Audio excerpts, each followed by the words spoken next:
The words hung in the air, sharp and cold like shards of ice. "Your mother is just a maid," my daughter-in-law Sarah had whispered, her voice dripping with disdain, just loud enough for me to hear from the kitchen. I was arranging a vase of fresh roses, their delicate petals a stark contrast to the harshness of her tone.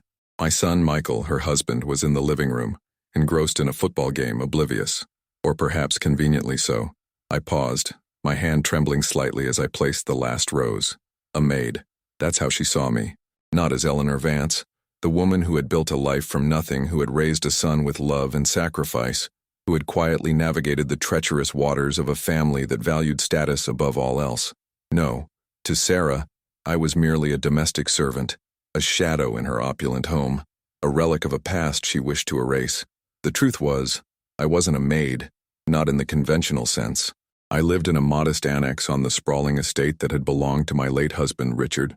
After his passing, Michael and Sarah had moved into the main house, transforming it into a monument to their newfound wealth and social aspirations. I, on the other hand, preferred my quiet corner, my small garden, and the memories that still lingered in the familiar scent of old books and freshly brewed tea.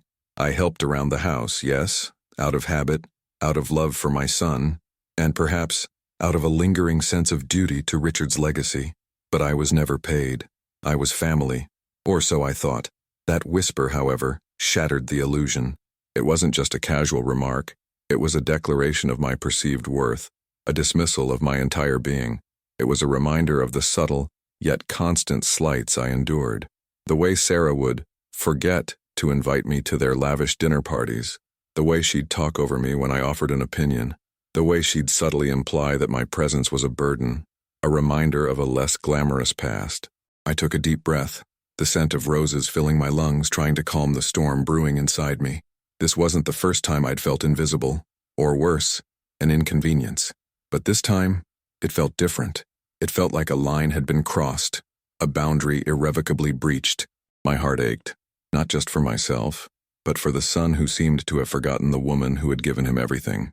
Richard, my dear Richard, had always seen me. He had seen the strength beneath the quiet exterior, the resilience forged in hardship. He had seen the love that fueled my every action.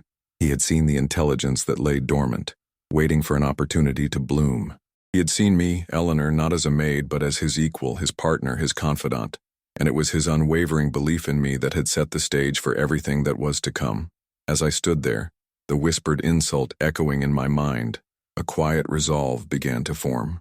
For years I had lived in the shadows, content to watch my son build his life, to offer support from the sidelines. I had let others define my role, my worth, but no more. That whisper, intended to diminish me, had instead ignited a spark of defiance, a spark of self-worth, a spark that reminded me of who I truly was, and more importantly, who I was about to become. They saw a maid. I saw a woman about to reclaim her narrative, and they had no idea what was coming. The roses in the vase seemed to bloom brighter, their vibrant colors a silent promise of the transformation that was about to unfold. The quiet, unassuming Eleanor was about to step into the light, and the world, especially Sarah and Michael, would finally see her for who she truly was. The game was about to change, and I was holding all the cards. The days following Sarah's cruel whisper were a blur of quiet contemplation. I moved through the house performing my usual tasks, but my mind was miles away, replaying not just that incident, but a lifetime of similar moments. I remembered my humble beginnings, growing up in a small town, the daughter of hardworking immigrants. We had little, but we had pride, and we had each other. I learned early on the value of hard work, of perseverance, of making do with what you had and making it beautiful. Those lessons, ingrained in my very being, had shaped the woman I became. When I met Richard, he was a young, ambitious lawyer, already on the cusp of great success. He saw something in me that others didn't, a quiet strength, a sharp mind, a depth of character that transcended social standing. Our love story wasn't a whirlwind romance. It was a slow, steady burn, built on mutual respect and admiration. His family, old money and deeply entrenched in the upper echelons of society, never truly accepted me. I was the outsider, the girl from the wrong side of the tracks, the one who didn't fit in. Richard, however, stood by me, a steadfast pillar against their subtle and sometimes not so subtle disapproval. We built a life together, a beautiful life, Richard soared in his career, and I, in my own way, contributed to his success. I managed our home, yes, but I also managed his social calendar, hosted his clients, and most importantly, provided him with a sanctuary from the cutthroat world of corporate law. I was his sounding board, his confidant, the one person he could truly be himself with. We were a team, a partnership built on unwavering trust and shared dreams. When Michael was born, our world revolved around him. I poured all my love and energy into raising him, instilling in him the values Richard and I held dear: integrity, kindness, and the importance of hard work. Richard, ever the visionary, also taught Michael about the world of finance, about investments, about building a legacy. He wanted Michael to be prepared, to be capable, to understand the responsibilities that came with wealth. After Richard passed, the world shifted on its axis. The grief was immense, a gaping wound that never truly healed. But amidst the sorrow, there was also a practical reality to face.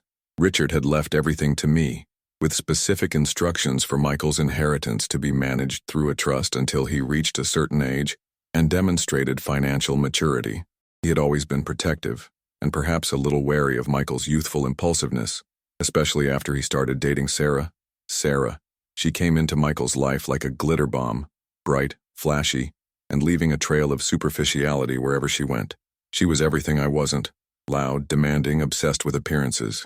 I tried to welcome her, to see the good in her for Michael's sake, but her true colors soon began to show. She saw Richard's estate not as a home, but as a trophy. She saw me not as a mother-in-law, but as an obstacle, a reminder of a past she wanted to erase, a living embodiment of the old money she craved but didn't truly understand. The maid comment wasn't just about my perceived social standing. It was about power. Sarah wanted to assert her dominance, to make it clear that she was the mistress of the house, that I was merely a guest, an unwanted fixture. She wanted to diminish me, to make me feel small so that she could feel bigger. And for a long time, I let her. I retreated into my annex, into my memories, into the quiet comfort of my own company. I told myself it was easier, that it wasn't worth the fight. But that whisper, that insidious little jab, had finally woken me up. It wasn't just about me anymore. It was about Richard's legacy, about the values he had instilled, about the future he had envisioned. It was about protecting what was truly important, not just the material wealth, but the integrity of our family name. I realized that my silence, my passive acceptance, had only emboldened Sarah. It was time to stop being the quiet, unassuming Eleanor. It was time to remember the woman Richard had loved, the woman who had built a life from nothing, the woman who was far more capable than anyone, especially Sarah, could ever imagine. The emotional weight of years of unspoken slights, of feeling undervalued and dismissed, began to transform into a quiet, burning determination. The game was indeed about to change, and I was ready to play. The transformation wasn't immediate, nor was it dramatic. It began subtly with small shifts in my demeanor. I stopped anticipating Sarah's needs, no longer offering to fetch her coffee or arrange her flowers. When she made a dismissive comment, instead of retreating, I would meet her gaze, a quiet, unyielding challenge in my eyes. She noticed, of course. Her initial reaction was annoyance, then confusion, and finally a simmering resentment. Michael, caught in the middle, remained largely oblivious. He was a good son, in his own way, but easily swayed by Sarah's charm and her relentless pursuit of social validation. He saw my quiet withdrawal as a sign of my age, perhaps, or my eccentricity. He didn't see the pain, the frustration, the growing resolve that was hardening my spirit. He was too busy living the life Sarah had meticulously crafted for them, a life of endless parties, expensive cars, and superficial friendships. The tension in the house grew palpable, a silent battle waged over breakfast tables and in hushed whispers. Sarah began to escalate her tactics. She started making overt demands, asking me to perform tasks that were clearly beyond the scope of family help. "Eleanor, could you polish all the silver for the charity gala? It needs to be perfect." Or, "Eleanor, the garden needs a complete overhaul before the summer party. Can you oversee the landscapers?" Each request was delivered with a sweet smile that barely masked the underlying command. I met each demand with a polite but firm refusal. "I'm afraid my hands aren't what they used to be, dear. Perhaps you could hire someone for the silver." Or, "I'm quite busy with my own projects, Sarah. I'm sure Michael can help you find a good landscaper." My refusals were always calm, always polite, but they carried an undeniable weight. Sarah was unaccustomed to being told no, especially by me. Her face would flush, her eyes narrowing, but she couldn't openly object without appearing unreasonable. The real conflict, however, lay beneath the surface in the secret Richard had entrusted to me. Years ago, Richard, a man of immense foresight and a deep understanding of human nature, had begun to diversify his assets. He had seen the potential pitfalls of inherited wealth, especially for a son who, while good-hearted, lacked the financial acumen and discipline he possessed. He had also seen Sarah's influence growing, and he had concerns. Richard had established a series of complex trusts and offshore accounts, all managed by a discreet team of international lawyers and financial advisors. These assets, vast and meticulously hidden, were not part of his public estate. They were intended for a specific purpose: to secure the family's future, to provide a safety net, and to ensure that his legacy, built on hard work and integrity, would not be squandered by frivolous spending or poor judgment. And I, Eleanor, was the sole trustee, the only one with full knowledge of their existence and the keys to unlock them. He had spent years preparing me, teaching me the intricacies of finance, introducing me to his most trusted advisors, making sure I understood every detail. "Eleanor," he had said, his voice soft but firm, "you are the rock of this family. You have the wisdom, the patience, and the foresight to protect what we've built. Michael is a good boy, but he needs guidance. And Sarah, well, Sarah needs a lesson in true value." The tension mounted as Sarah's frustration grew. She began to openly complain about me to Michael, painting me as difficult, uncooperative, and even senile. Michael, caught between his wife and his mother, would try to mediate, but his efforts were half-hearted. He was too comfortable in his gilded cage, too unwilling to challenge Sarah's narrative. One evening, during a particularly strained family dinner, Sarah launched into a tirade about the burden of maintaining such a large estate. "It's simply too much, Michael," she declared, casting a pointed glance at me. "We should sell off some of the less valuable properties, perhaps even this annex. It's just sitting there taking up space." My heart pounded, but I kept my expression neutral. The annex, my sanctuary, the place where Richard and I had shared so many quiet moments. This was a direct attack, a blatant attempt to dislodge me, to erase my presence entirely. "I believe that annex is part of the original estate, Sarah," I said, my voice calm, almost detached, "and it holds a great deal of sentimental value." "Sentimental value doesn't pay the bills, Eleanor," she retorted, her voice sharp. "We need to be practical. After all, you're just living there, not contributing anything substantial." The words, "not contributing anything substantial," echoed the "just a maid" whisper. It was the same underlying message: you are worthless. You are a burden. But this time I didn't flinch. I simply smiled, a small, knowing smile that unsettled her. She had no idea how much I had contributed, how much I was still contributing, and how much power I truly held. The stage was set for the climax, and the tension was about to reach its breaking point. The breaking point arrived swiftly, and as is often the case, unexpectedly. It was during the annual family meeting with Richard's estate lawyer, Mr. Davies. For years, these meetings had been a formality, a review of the trust's performance, a discussion of Michael's allowance, and a polite nod to my role as trustee. But this year, things were different. Sarah, emboldened by her perceived victory and slowly marginalizing me, had insisted on a more active role. She had spent weeks poring over financial documents, asking pointed questions, and making thinly veiled accusations about the trust's management. She believed she had found discrepancies, evidence of my incompetence, or worse, my mismanagement. We sat around the polished mahogany table in Mr. Davies's office. Michael looked uncomfortable, shifting in his seat. Sarah, however, was radiating confidence, a predatory gleam in her eyes. She had prepared a detailed list of questions, highlighting what she considered to be unexplained expenditures and underperforming assets. "Mr. Davies," she began, her voice crisp and authoritative, "I've reviewed the trust statements, and frankly, I have concerns. There are significant sums that seem to have vanished, and the overall growth of the portfolio is far below what I would expect for an estate of this size. With all due respect, Eleanor, I question your ability to manage such complex finances." Michael nodded weakly, avoiding my gaze. Mr. Davies, a man of quiet dignity and unwavering loyalty to Richard, remained impassive. He looked at me, a silent question in his eyes. This was my cue.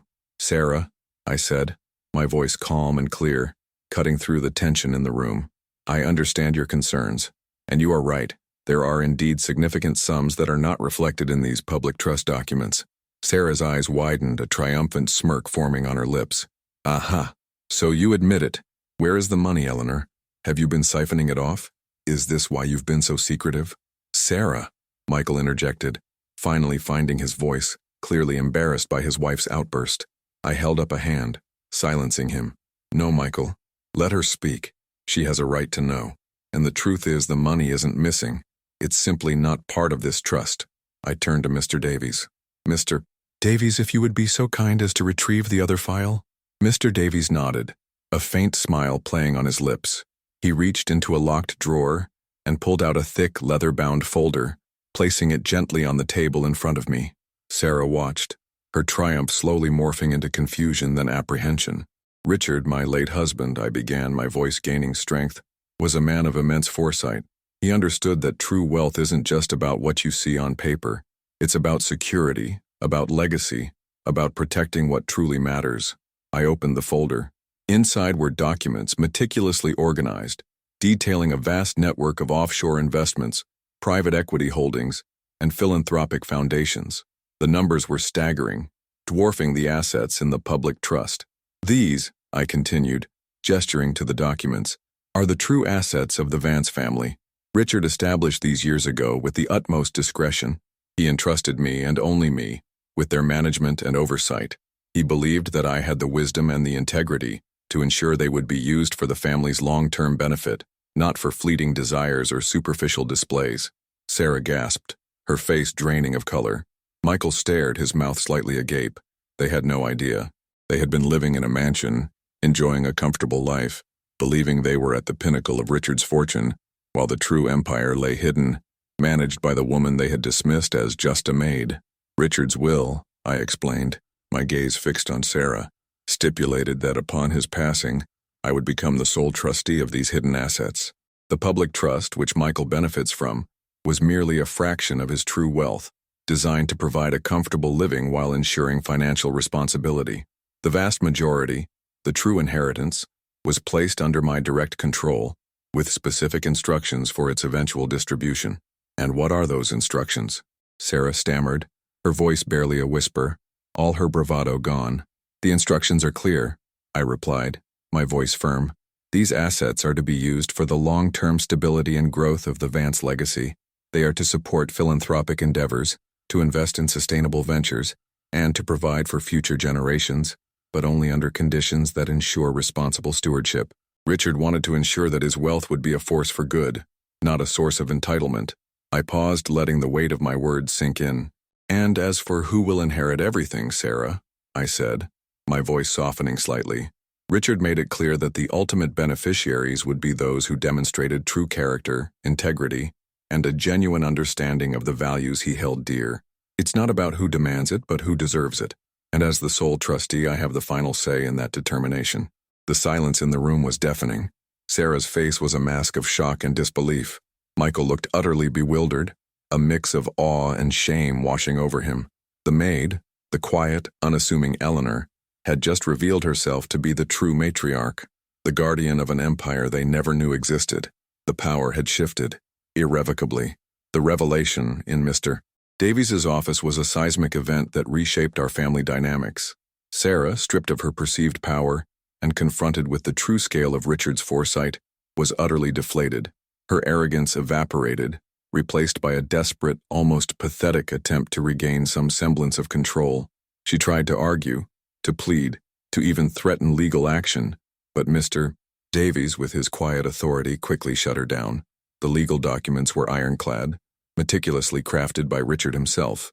Michael, on the other hand, was a different story. The initial shock gave way to a profound sense of humility and, I believe, a genuine understanding of his father's wisdom. He saw, perhaps for the first time, the depth of Richard's love and his desire to protect him, even from himself. He also saw me, his mother, in a new light, not just as a caregiver, but as a formidable woman, capable of managing an empire, a woman who had quietly carried the weight of his father's legacy for years. In the weeks that followed, Michael came to me not with demands but with questions. He wanted to understand the trusts, the investments, the philanthropic vision. He wanted to learn, and I, with a heart full of hope, began to teach him.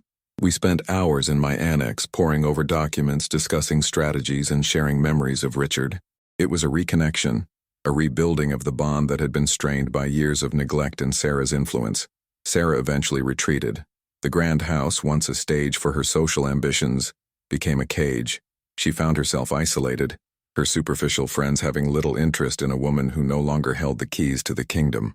She tried to mend fences with me, but the trust was broken. I maintained a polite distance, always civil, but never allowing her back into the inner circle of my life, or Richard's true legacy. My life, however, blossomed. With the burden of secrecy lifted, I felt a newfound freedom. I began to actively engage with the philanthropic foundations Richard had established, channeling resources into causes I deeply believed in: education, environmental conservation, and supporting struggling artists. I traveled, met fascinating people, and used the wealth not for personal indulgence but for meaningful impact. The maid whisper still echoed sometimes, a faint, distant memory, but now it served as a reminder of how far I had come, of the strength I had discovered within myself. It was a testament to the fact that true worth is not defined by others' perceptions, but by one's own integrity, resilience, and purpose. I continued to live in my annex, my quiet sanctuary. It was no longer just a place of retreat, but a symbol of my independence, my choice. Michael visited often, bringing his children, my grandchildren, who now saw their grandmother not as a quiet figure in the background, but as a wise and inspiring woman. I taught them about their grandfather's vision, about the importance of giving back, about the true meaning of legacy. The story of Eleanor Vance, the maid who inherited everything, became a quiet legend within our family. It wasn't about the money, not really. It was about respect, about recognition, about the power of a woman who was underestimated, dismissed, and yet held the keys to an entire empire. It was about overcoming, not with anger or revenge, but with quiet strength, unwavering integrity, and the profound wisdom of a love that transcended life itself. Richard had trusted me, and I had honored that trust not just for him, but for myself and for the future of our family. The whispers had stopped, replaced by a quiet, profound respect, and that for me was the greatest inheritance of all.